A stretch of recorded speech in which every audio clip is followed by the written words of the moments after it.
ایک سوال کیا گیا ہے کہ ہمارے محلے کی مسجد کے امام یعنی قاری صاحب گزشتہ ہفتہ سے مسجد میں ہوائی چپل پہن کر آ رہے ہیں۔ ایک دن کسی نمازی نے یہ سوچ کر سوال کر دیا کہ کہیں بھول کر چپل نہ پہن لی ہو۔ پوچھا، قاری صاحب آپ نے بھول کر تو چپل نہیں پہنی؟ قاری صاحب نے جواب دیا، یہ چپل پاک و صاف ہے، میں اسے پہن کر نماز پڑھتا ہوں، بلکہ نماز پڑھا بھی سکتا ہوں۔ تو اب سوال کرنے والا بندہ سوال یہ کر رہا ہے کہ یہ جو صورتحال ہے فتنہ کی شکل اختیار کر رہی ہے، شرعی لحاظ سے اس کا کیا جواب ہے؟ اس کا جواب بھی تفصیل ہے۔ قاری صاحب نے جو بات کی ہے وہ بھی خلاف شرع نہیں ہے، لیکن یہ تفصیل طلب بات ہے۔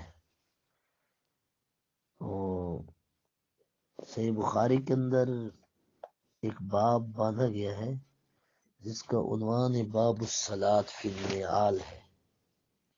امام محمد بن اسماعیل بن ابراہیم بن مغیرہ الشعبی الجعفری الشافعی السنی اپنی کتاب صحیح بخاری کے اندر لکھتے ہیں، امام بخاری جن کا سن وفات 256 ہجری ہے، اپنی سند کے ساتھ یہ روایت لکھتے ہیں کہ حضرت انس بن مالک سے پوچھا، کیا نبی صلی اللہ علیہ وآلہ وسلم جوتا پہن کر نماز پڑھتے تھے؟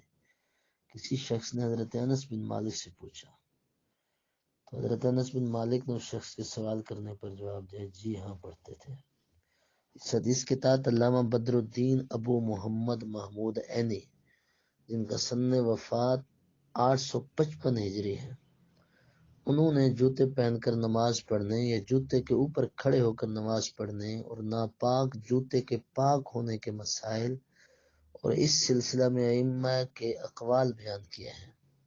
بحث کے اختتام پر علامہ بدر الدین عینی لکھتے ہیں کہ اس سے ایک یہ مسئلہ واضح ہوتا ہے کہ مسجد میں پاک جوتے پہن کر چلنا جائز ہے۔ عمدۃ القاری کے اندر علامہ عینی نے یہ تشریح کی ہے، لیکن چونکہ آج کل مساجد عہد نبوی صلی اللہ علیہ وآلہ وسلم اور صحابہ کرام رضوان اللہ علیہم اجمعین کے دور کی طرح مساجد کی کچی مسجدیں نہیں ہیں، ریتلے فرش بھی نہیں ہیں، بلکہ صاف شفاف پختہ فرش کی ہوتی ہیں مسجدیں، دریاں قالینیں بچھی ہوتی ہیں، اس لیے جوتے پہن کر ان پر چلنا پھرنا، خواہ وہ جوتے پاک کی کیوں نہ ہو، لوگوں کی نفاست طبع پر گراں گزرتا ہے، فتنے کا باعث بنتا ہے، لوگوں کو عجیب و غریب محسوس ہوتا ہے۔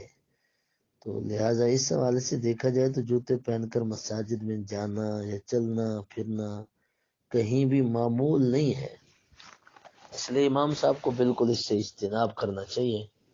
یہ امر کوئی سنت بھی نہیں ہے، مستحب بھی نہیں ہے، حصول اس کے بندہ ثواب حاصل کرنے کے لیے اس پر اصرار کرے اور پہن کے آ جائے، زیادہ سے زیادہ یہ سنن زوائد میں سے شامل ہوگا۔ جو شرعی اصول ہیں ان کے مطابق مسجد کے اندر پاک صاف جوتے پہن کے چلنا زیادہ سے زیادہ سنن زوائد میں سے وہ ہوگا، شامل ہوگا سنن زوائد میں۔ کوئی حصول ثواب کے لیے تو یہ ہے نہیں کہ اس پر بندہ زیادہ زور دے یا اس طرح اس کو معمول بنائے۔ شیخ نظام الدین جن کا سن وفات 1161 ہجری ہے، وہ یہ ارشاد فرماتے ہیں فتاوی عالمگیری کے اندر، جوتے پہن کر مسجد میں داخل ہونا مکروہ ہے۔ فتاوی سراجیہ میں یہ مسئلہ اس طرح لکھا ہے، اور فتاوی عالمگیری میں بھی اسی طرح لکھا ہے کہ جوتے پہن کر مسجد میں داخل ہونا مکروہ ہے۔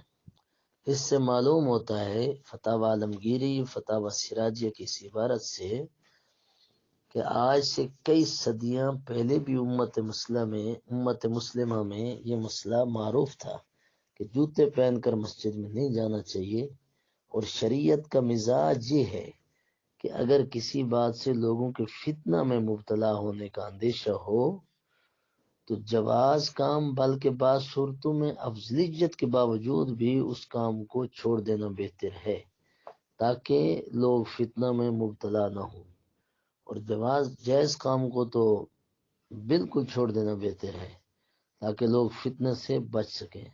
اما عائشہ صدیقہ رضی اللہ تعالی عنہ بیان فرماتی ہیں، میں نے نبی صلی اللہ علیہ وآلہ وسلم سے حتیم کعبہ کی دیواروں کے بارے میں پوچھا، کیا وہ بیت اللہ کا حصہ ہے؟ آپ نے فرمایا ہاں۔ میں نے عرض کی، یا رسول اللہ صلی اللہ علیہ وآلہ وسلم، تو نے بیت اللہ میں داخل کیوں نہیں کیا؟ حضور صلی اللہ علیہ وآلہ وسلم نے ارشاد فرمایا، تمہاری قوم قریش کے پاس تعمیری فنڈ کی کمی واقع ہو گئی تھی۔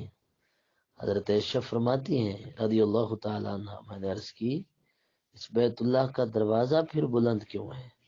حضور صلی اللہ علیہ وسلم نے ارشاد فرمایا، تمہاری قوم نے اسے بلند اس لیے رکھا تاکہ ان کی اجارہ داری اور وہ جسے چاہیں بیت اللہ میں داخل ہونے دے، اور اگر تمہاری قوم نئی مسلمان نہ ہوئی ہوتی، ایک تو اس لیے انہوں نے یہ دروازہ بلند اس لیے رکھا، ایک تو ان کی اجارہ داری قائم رہے۔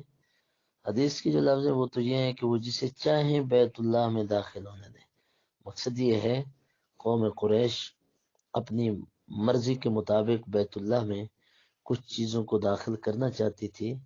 انہوں نے جو حتیم کی دیواریں تھیں، فنڈ کی کمی کی وجہ سے ان کو کعبہ میں شامل نہیں کیا، اور ادھر بیت اللہ کا دروازہ اونچا کر دیا۔ جب اما عائشہ صدیقہ پوچھتی ہیں تو حضور فرماتے ہیں، تمہاری قوم نے اسے بلند اس لیے رکھا تاکہ وہ جسے چاہیں بیت اللہ میں داخل ہونے دے۔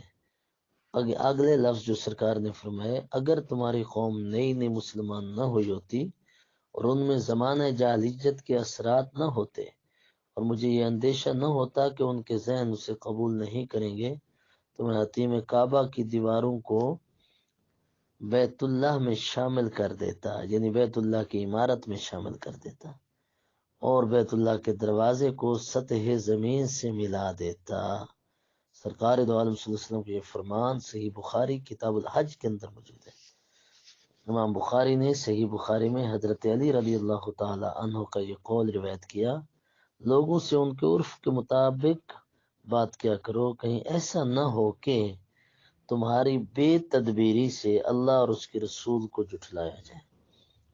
ویسے بھی اللہ کا فرمان ہے، ادعو الی سبیل ربک بالحکمہ والموعظۃ الحسنہ۔ خیر، یہ میں نے دو باتیں، ایک بخاری شریف کی اما عائشہ صدیقہ والی بات حتیم کعبہ کی دیواروں والی، اور دوسرا مولا علی کا قول اس لیے عرض کیا کہ جب لوگوں کو فتنے میں مبتلا ہونے کا اندیشہ ہو تو اس وقت استحبابی کام اور جواز والے کام چھوڑنا بہتر ہوتا ہے۔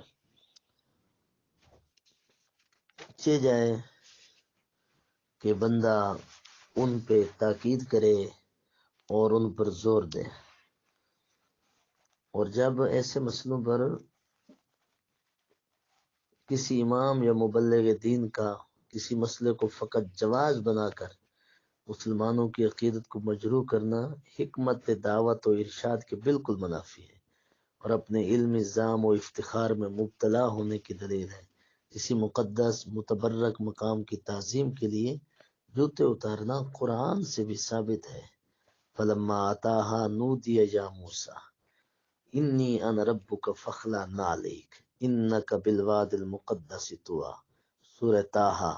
جب وہ موسیٰ آگ کے پاس آئے، انہیں ندا کی گئی، اے موسیٰ، بے شک میں تیرا رب ہوں، تو اپنے جوتے اتار دے، یقیناً آپ وادی مقدس طویٰ میں ہیں۔ اس آیت کے تحت امام قرطبی نے اپنی تفسیر میں یہ بات لکھی ہے، اس موقع پر اللہ تعالیٰ سے کلام کے وقت عاجزی اور تواضع کے لیے جوتے اتارنے کا حکم دیا گیا ہے، اور سلف صالحین سے لے کر آج تک بیت اللہ کا طواف کرتے وقت تعظیماً جوتے اتار لیے جاتے ہیں۔ اور ایک قول یہ ہے کہ وادی مقدس کی تعظیم کے لیے یہ حکم ہوا، جیسا کہ حرم پاک کی تعظیم کے لیے جوتے پہن کر داخل نہیں ہوتے۔ اور آگے چل کر امام قرطبی ایک حدیث نقل کرتے ہیں کہ حضرت بشیر بن خصاصیہ جوتے پہن کر قبروں کے درمیان چل رہے تھے۔ حضور صلی اللہ علیہ وآلہ وسلم نے فرمایا، جب تم اس جگہ یعنی قبرستان میں ہو تو تو اپنے جوتے اتار لیا کرو۔ ظاہر ہے رسول اللہ صلی اللہ علیہ وسلم نے یہ حکم وجوباً نہیں ارشاد فرمایا، بلکہ یہ استحباب کے درجے میں ہے۔